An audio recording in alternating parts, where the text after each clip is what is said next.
Punalur KSRTC junction സമീപത്തെ traffic ഐലൻഡിൽ സ്ഥാപിച്ചിരിക്കുന്ന ദിശാസൂചനാ ബോർഡുകളാണ് ശബരിമലയിലേക്ക് പോകുന്ന വാഹനങ്ങളെ വഴിതെറ്റിക്കുന്നത്. അഞ്ചൽ ഭാഗത്ത് നിന്നും മലയോര ഹൈവേ വഴി ശബരിമലയിലേക്ക് പോകാൻ വരുന്ന വാഹനങ്ങൾ ദേശീയപാതയിലേക്ക് കയറുമ്പോൾ പത്തനാപുരം ഭാഗത്തേക്കാണ് തിരിയേണ്ടത്. എന്നാൽ ട്രാഫിക് ഐലൻഡിൽ സ്ഥാപിച്ചിരിക്കുന്ന ശബരിമലയിലേക്കുള്ള ദിശാ ബോർഡിൽ കൊല്ലം തിരുമംഗലം ദേശീയപാതയിലൂടെ കൊല്ലം ഭാഗത്തേക്ക് പോകണം എന്ന തരത്തിലാണ് ബോർഡ് സ്ഥാപിച്ചിരിക്കുന്നത്. ഈ ഭാഗത്ത് തന്നെ ഇത്തരത്തിൽ മറ്റൊരു ബോർഡും കൂടി സ്ഥാപിച്ചിട്ടുണ്ട്. ദേശീയപാതയിലൂടെ കൊല്ലത്തേക്ക് പോകുന്ന ഭാഗത്ത് ശബരിമലയിലേക്കുള്ള വഴികാട്ടുന്ന തരത്തിൽ മറ്റൊരു ദിശാസൂചനാ ബോർഡും സ്ഥാപിച്ചിട്ടുണ്ട്.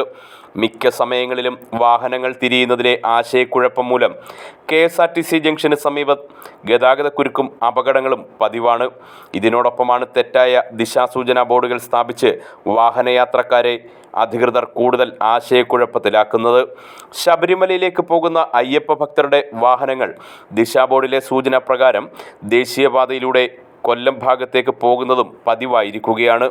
തെറ്റായ രീതിയിൽ സ്ഥാപിച്ചിരിക്കുന്ന ദിശാസൂചനാ ബോർഡുകൾ അടിയന്തരമായി നീക്കം ചെയ്ത് ശരിയായ ഭാഗത്ത് സ്ഥാപിക്കണമെന്നാണ് യാത്രക്കാരുടെ ആവശ്യം. News bureau, Punalur.